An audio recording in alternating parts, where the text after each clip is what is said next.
What up, everybody? It's Aaron with Robert, and this is Get Your Geek on Talkin Geek. Still pausing for Robert's introduction. What's up, everybody? See, now he can't say that I don't let him say anything. It's always funny because you just get like 30 seconds in, and I'm like, when am I going to have a chance to say something? But yeah, this is Talkin Geek. Yes, we are Get Your Geek on. Yes, we are. And we are here to talk about some interesting news topics from the week. There was a lot. So the last episode that just got uploaded last week was kind of short. Yeah, there wasn't much. Very fluffy, I will say. Like, there wasn't a lot. But this week, there's a lot to sink our teeth in, I feel like. You know, there's something, we won't talk about it here because Robert's not the big one. Either I'll do it or me and Duffy will do it. I just want to comment on this. PlayStation Showcase came out. I know you're not a big gamer, but a lot of video games were shown. And a Spider-Man 2 game's coming out, and it looks like the main villain... luckily, I don't have to talk. Yeah. The main villain is going to be Venom in that one now. And he's going to fight Miles and Peter. So I'm curious. That sounds interesting. I'm curious on it. Like, it'd be kind of cool to see them go at it. So, But on to the actual news Actual topics. news for today. For this episode. First thing we got to talk about is Matrix Resurrections. Oh. The trailer dropped. And after the little sneak peek we had. Yeah, we had a little sneak peek, and then the trailer dropped. So, you know, Keanu Reeves, Carrie-Anne Moss returning. Lana Wachowski, I think, is returning. I don't say names. It's one of the Wachowskis because it was the Wachowski. I don't know if we call them sisters now. They're transgender, so I don't recall. I don't even know who they are. Yeah, well, they're the ones that made the original Matrix. Oh, trilogy. did they? Yes. I didn't know who made it. I really didn't. Wachowskis, yes. Oh, well, cool. So there you go. That. Learn something new after 20 years. But it's only one of them, and you know, basically, we're bringing back the Matrix for the first time since 1999 because this is the first sequel. Because the other, you know, there's only ever been the original Matrix, and really, and now this is amazingly the first sequel in 22 years. You're saying. There was never a Matrix Reloaded or any of that other stuff? I've never heard of that movie. Oh, not even the one where Agent Smith has a bunch of copies of himself and fights him at the very end of it? I don't know what you're talking about. Oh, no. I must have been asleep. Maybe I was in the Matrix. I must have not realized there was two other movies. So actually, I have a slightly funny story about that. So, you know, when that movie came out in 99, it's rated R. Right. I was not old enough to see it. But... I wasn't. My mom actually saw it, which was so weird because this is like, I think this was the moment that I realized my mom was like an adult and could enjoy things that were like, because it was like, wait, what?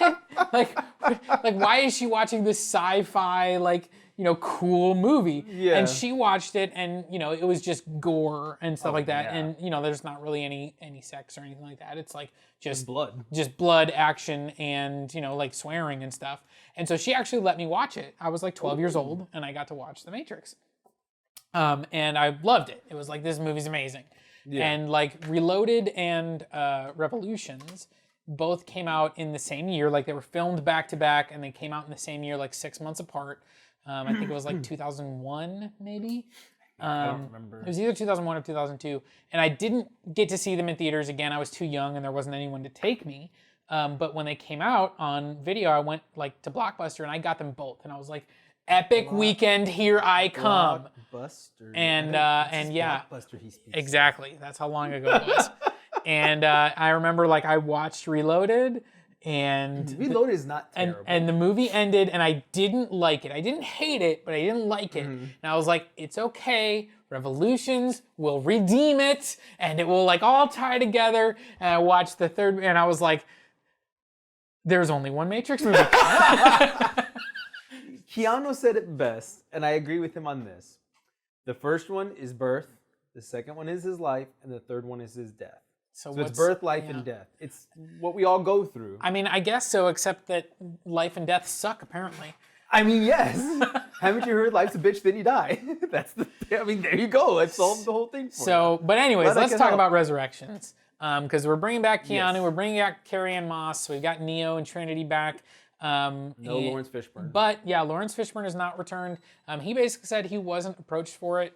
And the actor that has confirmed he is playing Morpheus is Yahya Abdul-Mateen, who was also in like Watchmen. He played Dr. Manhattan in the TV series. Okay, I was like, what? He's been in a few other things. He was in Candyman, I think the movie that just came out. He's in that movie. Okay, now I know who he is. So that's why he looked familiar. Yeah, so he is playing Morpheus, but obviously this is a younger Morpheus, so we don't know what the story is. But I think that clearly, by them saying they didn't, Lawrence Fishburne said they didn't ask me back, and he was like, I'm okay with that. Like that's, it's a role. It was a famous role in the past, and I enjoy it. But that's he didn't seem bitter or anything. Yeah. But clearly they're telling a story where they wanted a younger Morpheus. Right. But Neo and Trinity are not younger. They have aged. So I mean, we have no idea what this is going to end up being. I mean, we don't. The trailer doesn't give us a lot. Neil Patrick Harris is now a new character in there. Yeah, he's like a therapist kind of thing. Interesting. As Thomas Anderson was his alter ego when he was in the Matrix. Yeah. And he does get called Thomas in this. So clearly, somehow he's been plugged back into the Matrix because at the end of that first trilogy he's not, even though there's only one movie. And even at the end of that, I mean, Trinity has died, but she's back in this. We see her not only in the Matrix, but we see also a shot of what I think is her in like one of those pods that we see in the earlier movies. So it looks like she's somehow alive in the real world too. Again, don't know exactly what this is, but it looks interesting for sure. It does look interesting. Again, the Matrix films have been, no matter what you feel on the storylines, they are beautifully done movies, I think. I think the CGI back then was top notch. Yeah, really good. They groundbreaking for sure. Yeah. So I'm hoping they're not going to pull their punches. I hope that they go and aim for the fences. I hope they hit as hard as they can and that these graphics will hold for a while. Yeah. I mean, I forgot about that. And it looks cool. It does. It looks amazing, I will say. I don't know what stories they're left to tell, though.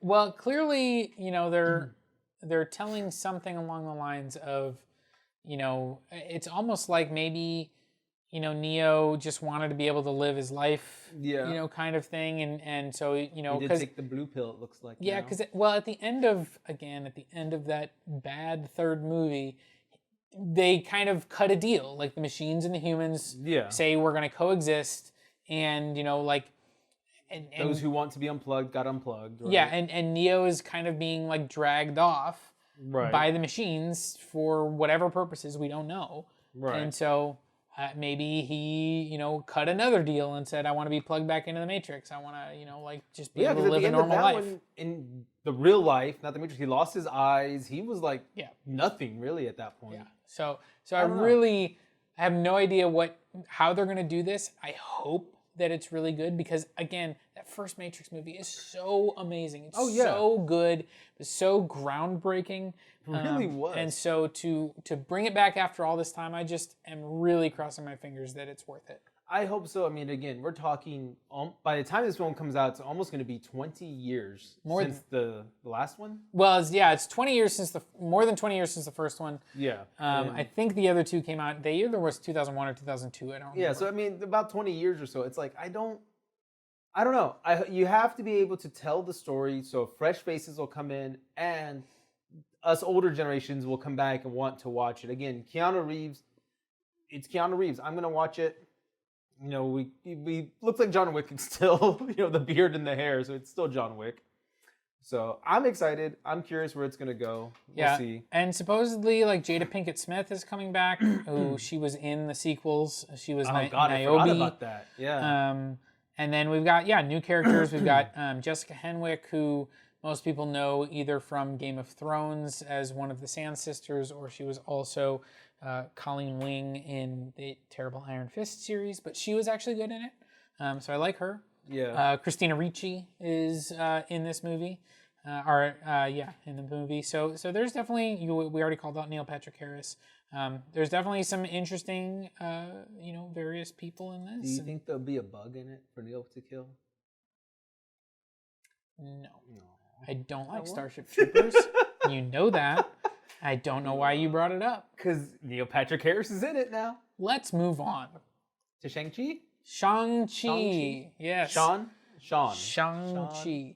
So I think it was important to talk about this topic because there was a lot of speculation before the movie came out that certain other movies, including like the Eternals, might get delayed depending on the box office performance of Shang-Chi. It was also being the first Asian-led Marvel movie. Yep. How would it perform? And it even to this day still hasn't gotten a release date in China yet. They kind of have said, they just haven't said whether or not they're going to, because China has very strict rules about how many foreign films they allow in their theaters every year.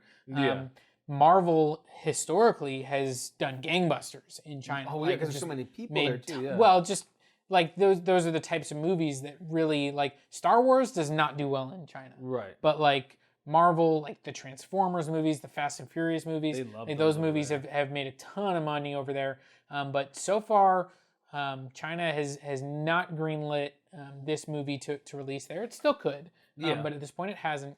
Well, there was rumors it was like because of his dad's real name back in the days and stuff like that. Yeah, I mean, there's definitive racist undertones in those original Shang-Chi comics. Yeah.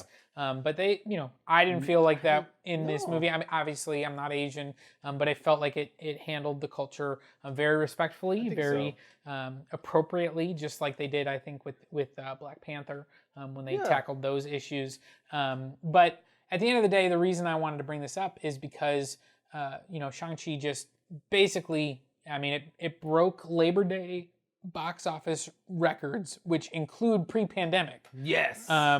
It I was excited also for that part. More than twice, outpaced what the projections were. They were projecting between 30 and 35 million opening weekend. It made 75 million opening weekend. It's now past 100 million, and we haven't even hit the second weekend yet. No. And that's just domestically. I think it's over 150 million worldwide. Yes, so it was 101 domestic with foreign. It hits over 150 million. Yeah, so it's doing good. So it's definitely. I mean, it's not the Infinity War. It's not an Avengers movie, but it never was going to be. But I think that clearly, people came out to see this movie. People were excited to see it. I would love to go see it again. I don't think I'm going to get an opportunity to see it in theaters a second time. But I thought it was awesome. You can check out our review on YouTube at officialgygo. I'm just really happy that this movie is crushing it at the box office, because not only is it a great movie, but it's an important movie. Yeah. And so to see it do so successfully, especially because there were a lot of people that were kind of thinking like, oh, this is going to be the bomb. This is Marvel's bomb. Here it comes. And even to the point where Simu Liu, the main actor, has kind of been trolling people on Twitter because, like, there was, he took screenshots, or somebody did, and sent it to him, of like 12 different like YouTube channels before the movie came out, predicting that it was gonna like bomb at the box office and everything. And it's, he's having a little bit of fun with it, and also doing a little bit of like, guess what? It is killing it. Yeah. So I'm very happy. I am too. I mean, I'm glad that, we've had people that said, oh, I don't want to go out there because of this actress saying what she did. I don't want to do this. I don't want to go because of that. And again, we've said it before, please go if you can, if you feel safe, if it's in your area, mask up, but whatever you want to do to keep yourself safe. I think at the end of the day, though, we've shown that maybe the movies are coming back a little bit, or maybe at least Marvel movies people are willing to come see them. Free Guy did really good when it came out. So I think people are getting a little more like, okay, maybe I'll come check it out. I know I went the second time, luckily, and I kind of liked it the second time a little bit more, because when we went, all those guys in the audience that were just joking around the whole time in the beginning, and it's like cool, like, okay, people are relaxed. When me and my daughter went, though, I liked it more because there was no one next to us and to either side, so we just chilled. We had like basically almost a whole row to ourselves, and I enjoy that a little bit more than than the crowd. I mean, back in the day, I used to love the crowds because they're cool, like, everyone's here. Now it's just nice to chill. Yeah, I do love, I mean, like, that's one of those things is I love love opening night crowd energy because everyone's there because they're excited to see this movie. They're really, like these are the big fans. These are the people that like, so I love whether it's Star Wars or it's Marvel or it's any of this stuff. I love going on that opening night. It was fun that first night. And we were like sitting off to the side, like, separated by an aisle. Like, okay, we don't need to be in the crowd to be participating in the crowd. But we all were joking around. They were all joking around. I think we made a couple comments ourselves. It was a fun night to see it in theaters. And again, if you feel comfortable going to see it, I definitely recommend it because it was beautiful on the big screen. Like, it was a great looking movie. It's a lot of fun, and so I'm very happy that it's performing as well as it is. I am too. I mean, again, it made like $6 million on Tuesday, which during the week, not a strong day, but it's like cool. Like they're still doing well. And again, I think that this shows that movies are ready to start getting back into theaters.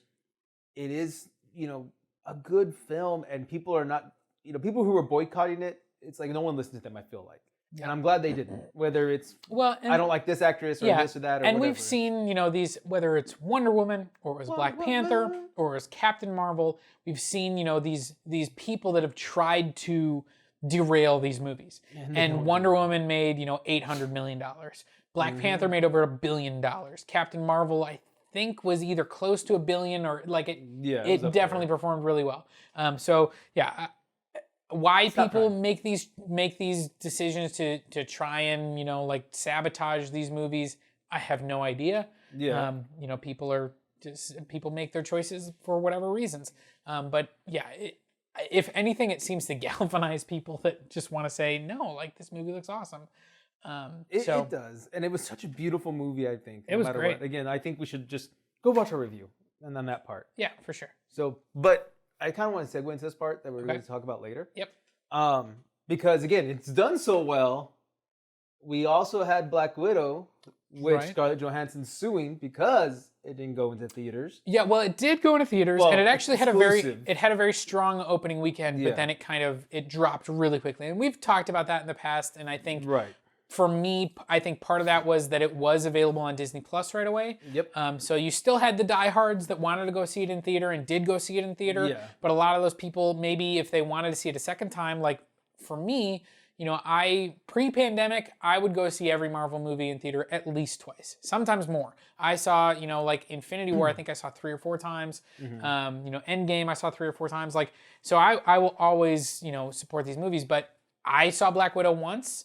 I didn't see it a second time. If I had, it probably would have been on Disney Plus. Yeah. I would have, because the money it takes to not only buy tickets, but then get a babysitter, do that kind of stuff. Like, it's you got a fam now. To spend $30 for on Disney Plus would be cheaper than going to see it in a theater again. Yep. I've already gotten the theater experience. Exactly. So I think that definitely probably hurt Black Widow. It did. I think. From the repeat viewing. Those people that would go back over and over and over again. Now, if they're going to see it a second time, well, just get it on Disney Plus. So that's going to hurt the box I'll invite 3 or 4 people over, which less ticket sales. And the reason I bring that up is because the Russo Brothers commented a little bit on this. Yeah, the Russo Brothers who, famously directed Captain America, Winter Soldier, Civil War, Infinity War, and Endgame. 4 of the biggest films that Marvel's had. Absolutely. And 4 of the biggest. Not only the biggest, but also most well received. A lot of people still think that Winter Soldier might be the best movie in the MCU. I don't know if I agree. I think it's really close. It's definitely top 2 or 3. It might be the best, but it's right up there. Civil War is amazing and great. Yeah. Infinity War is amazing and great. Endgame is amazing and great. Yep. So these guys know what they're doing, and they're taking a step back? Well, they hadn't officially, like, after Endgame, there'd been a lot of questions of, are they going to come back to Marvel? Are they going to do any more Marvel movies? And I think they both had said they were open to it, but there wasn't anything that they were going to do right then. They didn't have anything specifically. And I think they kind of said, okay, like, they would love to do a Secret Wars storyline or something with Wolverine. I think those were the 2 things they were like, those are the types of things that might get us back to doing the movies. Yeah.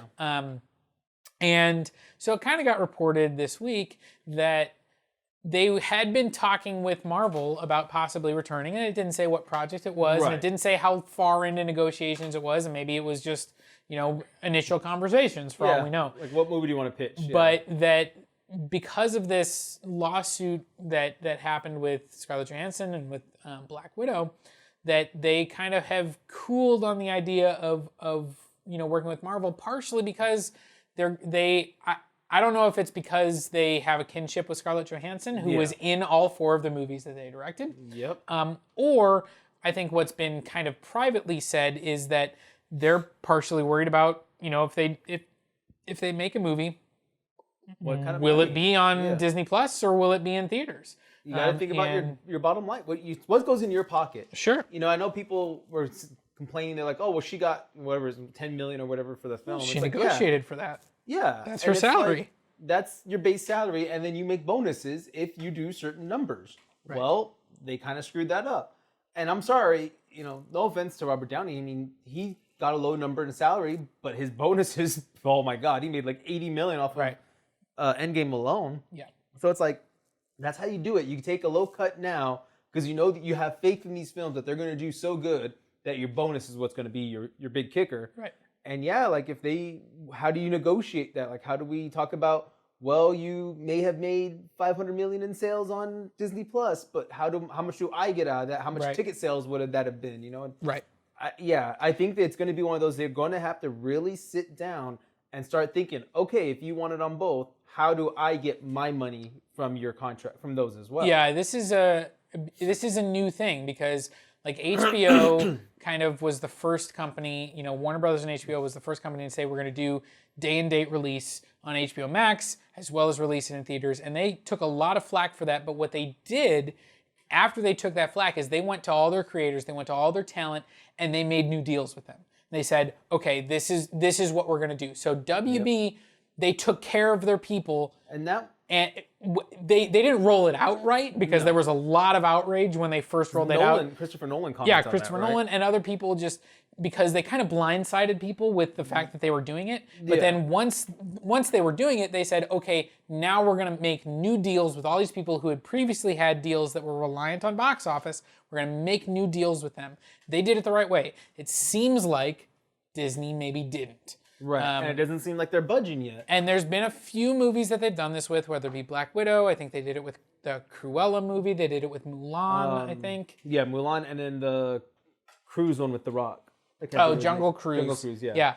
And so I don't know if, maybe Scarlett Johansson was the only one they did that with, but I think that there were reports that Emma Stone, who was in Cruella, was exploring a possible lawsuit, but then she signed on to do Cruella too, so clearly they took care of her. Yeah, here's your money. And maybe with Scarlett Johansson, being the fact that she doesn't have any more appearances as Black Widow, apparently, they're going, well, I guess we're going to fight this one out in court. Yeah, we'll have fun together. So, I don't know. I still think this is a bad look for Disney. I think that they did some things wrong, and that's not to say I don't have all the details. It's not to say that Scarlett Johansson's perfectly innocent in all this, because maybe she's not. But it's not a good look for Disney, and I don't know. I think that if it costs them talent, whether it be somebody like the Russo Brothers or who's made them so much money, or other filmmakers or actors or things like that, like this is gonna bite them in the butt if they don't figure it out. Yeah, exactly. I mean, I guess we'll see, especially with the Russo brothers weighing in, what they do. Because if those guys are gone, and they probably, let's face it, those 4 movies alone are probably some of their biggest movies ever. I mean, at least Endgame and Infinity War. Infinity War and Endgame are like 2 of the biggest box office hits of all time. They're in I think the top 3 along with Titanic. And then I mean, Civil War I think made over $1 billion. Yeah. So you're gonna want to keep these guys happy. You want to bring them back. Yeah. So we'll see. So another thing that was weird. This was an odd one to me. Okay. I think this is the last one. Yeah. X-Men and Spider-Man trending on like Twitter and all that. Yeah. That basically they helped start now I'm talking Spider-Man as in Tobey Maguire. First of all. 2002. Yep. And the original X-Men. And the X-Men franchise that started in 2000. Yep.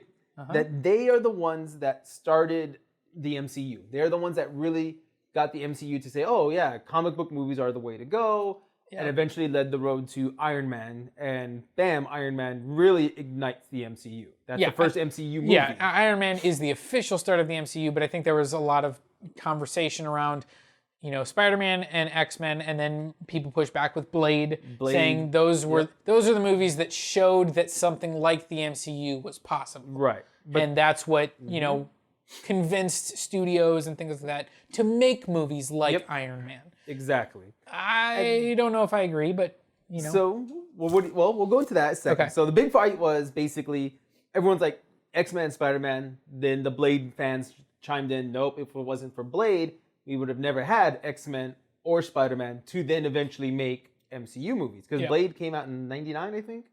Blade was 97. 97, a little bit older? Okay. Yeah, I think so. So he's late 90s. I'm going to look up that one and confirm, because I'm pretty sure that was 97. Going with Blade 2, Blade had 3 movies. Then we have Spider-Man, who had 3 movies. 98, X-Men, sorry. 98, okay. Yeah, so it was Blade was 98, X-Men 2000, and then Blade 2 and Spider-Man both came out in 2002. Yeah. And then we saw Spider-Man 2, I think, was 2004, and then 2007 was Spider-Man 3. Batman Begins, 2005.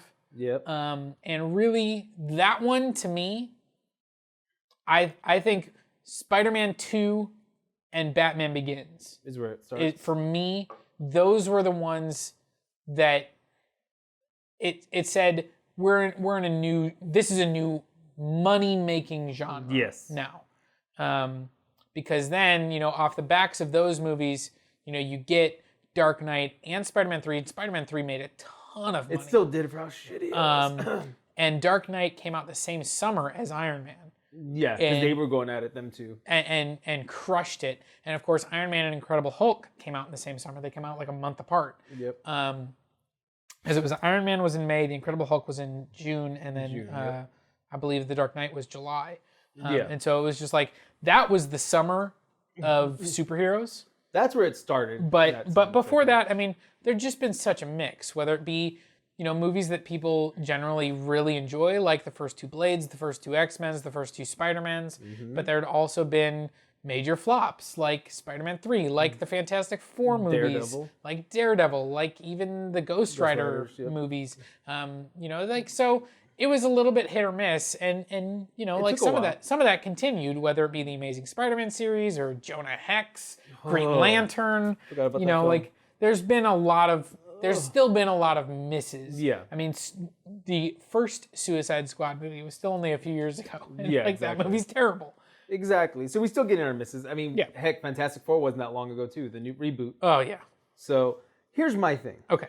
Everyone's trending. It's Blade. It's Blade. It's Blade. Blade. That's what originally started the MCU. And I'm going to say no. Okay. I'm going to comment it right now. It wasn't even Blade. And I'm also going to comment that it wasn't even a Marvel film that really got people looking into comic book movies. Okay. Now, I'm going to take one step back before my original thought. We also had, back in the late 80s, one other superhero movie that did extremely, extremely well. Made over $400 million. Yeah, Batman. Batman, yes. Right. And I would want to say that kind of peeked the door open of what's going on here? Superman was the first comic book movie that broke through. That was 1978. Yes, Christopher Reeves. And they made four. Amazing. They made 4 of those movies. There's only one. Yeah, and the first one is amazing. The second one's pretty good. I'll give you the second one's okay, and then 3. I never even saw 4, and 3 is just garbage. I'm sorry. And then we didn't really get anything else until Batman 80. Right, because I feel like yeah. There's that gap because it's like, oh, well, look, it's trending off now. Nobody wants to see these films anymore. They made Supergirl. Yeah, and that they made The Punisher. That was in the 80s, like with Dolph Lundgren. So they made Dredd with Sylvester Stallone. I forgot about that one too. So there's a lot of bad comic book movies throughout the 80s. Exactly. And then bam, Batman I think made people think, okay, let's open this door and see what's here. Yeah. And let's see if we should keep going. And we had another good Batman film, 92? Batman Returns is 92. Okay. Yep. And then everyone universally beloved Batman movies, Batman Forever in 95 and Batman and Robin in 1997. There's only 2 Batman films. Everybody loves those movies. And that's it. Batman Begins and The Dark Knight. No. Nobody ever talks about Joe Schumacher. We're done with him. See, and that's the funny thing. The names I remember, it's bad when I remember names. Because then I'm like, it's not a good connotation. Right. So, here's what I think originally started everything. The Crow. 94. 94. Because we had Batman Begins. Or I'm sorry, it was just Batman. Batman and Batman Returns. And yes, first Batman I think made over $400 million with a budget of like 40 million or 50 million. Yeah, with their budget. it crushed it. And The Crow was another comic book film. It was even a comic book that no one even really knew about. Alex Proyas and I forgot the other guy's name, were basically looked for a black and white comic to make into a movie because they had a feeling comics were the way to go because Batman's doing so well.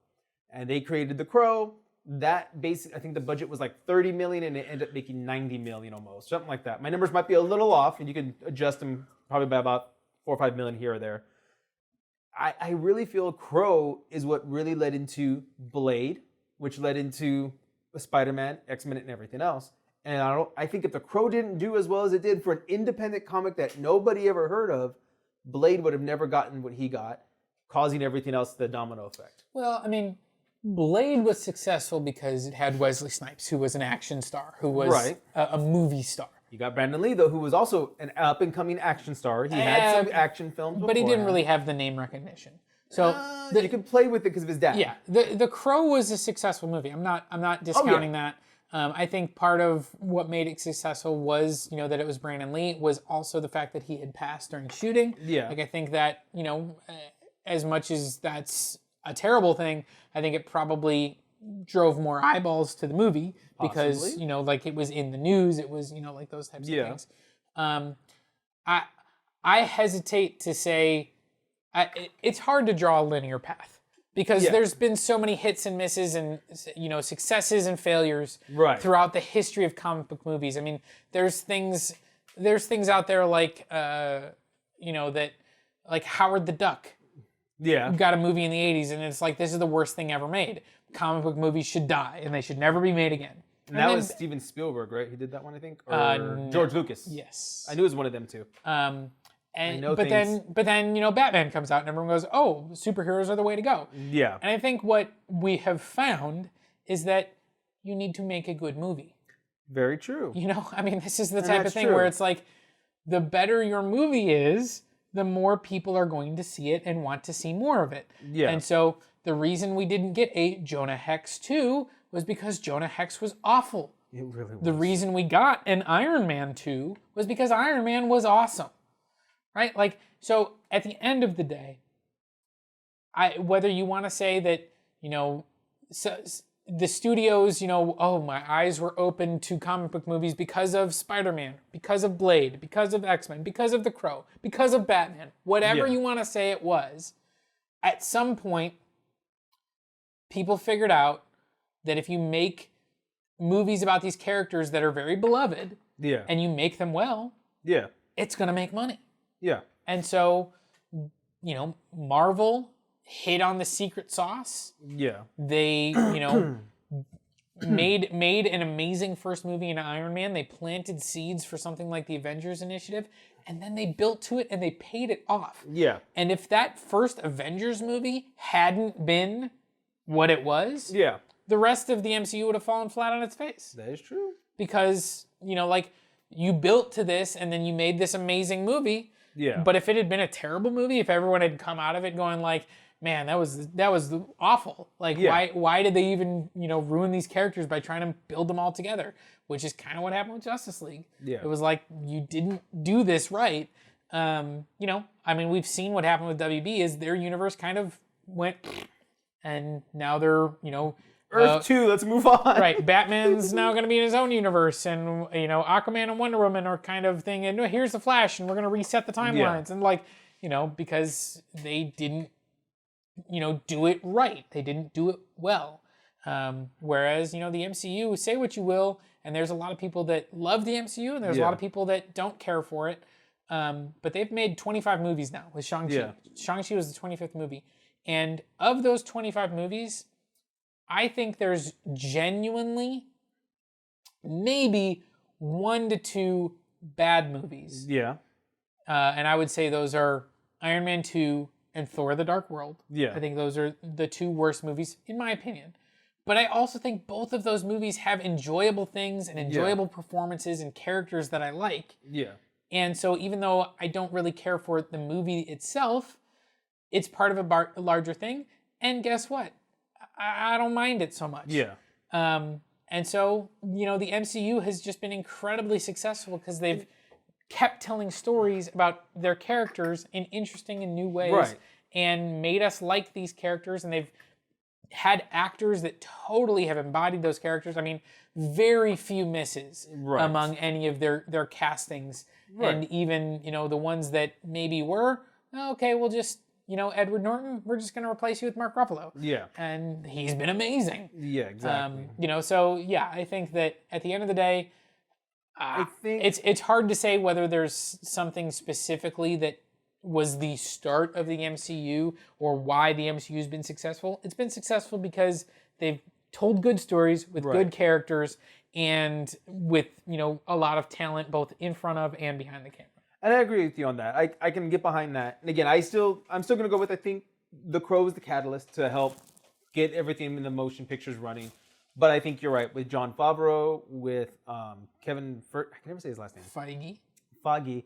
I think between them and the Russo Brothers, Joss Whedon in the beginning of all this, you had such a good back end crew that it took off. It was just the right time for the right people to come up and start shining and say, hey, we're here and we're going to do this too. So, we're going to take the reins now. Let us have a little play. And I think when Marvel was like, you know what, Jon Favreau, do what you can. You got some restraints, but overall you can kind of do what you want. And then Jon Favreau was like, gotcha. Well, and took care of it. And I think what Marvel's done really, really well is they've found talent. Yeah. Whether it be, Robert Downey Jr., who of course was a very acclaimed actor and had personal issues, they brought back to be Iron Man. Okay. You might want to cut that out. Nah, really leave that sneeze in there. But then, you've got somebody like Chris Hemsworth, Chris Evans, that were relatively unknown, and but they were talented. And then Marvel has surrounded those those actors with other talent. So like in, Thor, you had Anthony Hopkins, Rene Russo, these major titans of acting to kind of surround, these characters. And then in Captain America, of course, you've got, Stanley Tucci, you've got, Tommy Lee Jones. You've got these other, veteran actors kind of sprinkled in. You've got Hugo Weaving in the first Iron Man movie. You got Jeff Bridges. What's his face? Wait, Jeff Bridges? Oh yeah, he is in it. Okay, I forgot about that. Ironmonger. Yeah, I keep forgetting he's Ironmonger. I don't know why. Yep. I mean, yeah, you're right though. You get the sprinkle of the old talent to bring the new talent in, and I think that's the best way to do it. I mean, you had what's his name playing Mysterio? Jake Gyllenhaal. Yeah, Jake Gyllenhaal. And I felt like, don't get me wrong, Tom Holland, and following up with Michael Keaton as Vulture, and then you get you get Gyllenhaal. I cannot say his name. To get Mysterio in it, I think those guys were good, strong, veteran actors to help bring in somebody like Tom Holland, who is a young actor, up and coming. And you've got Robert Downey Jr. in the first one with him. Yep.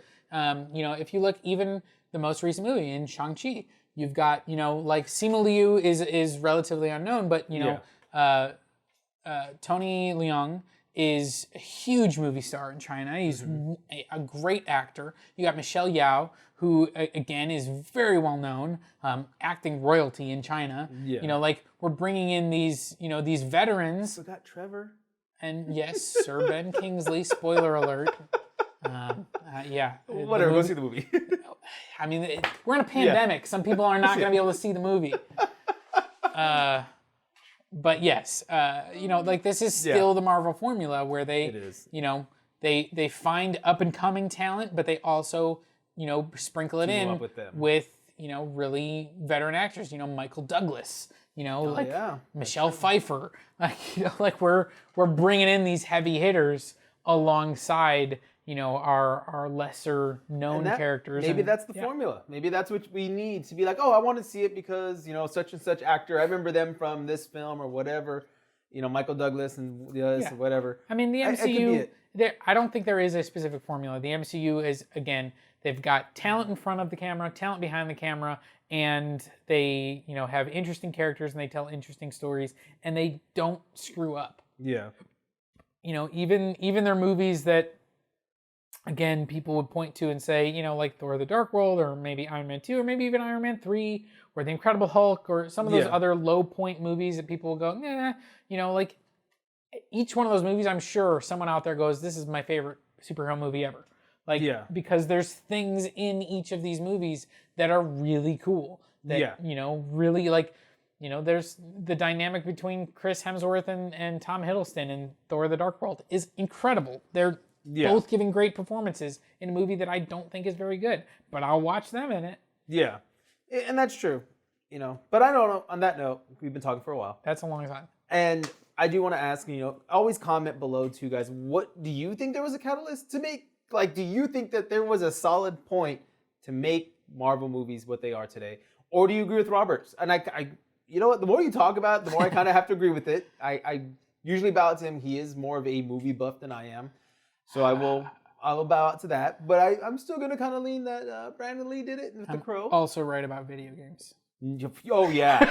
Oh, yeah. How Pac-Man and Bomberman are number one video games, you mean? No. Or do you mean that the most Mega number one? Mega Man's the best. So is Mega Man the number one selling video game of all time? Definitely not.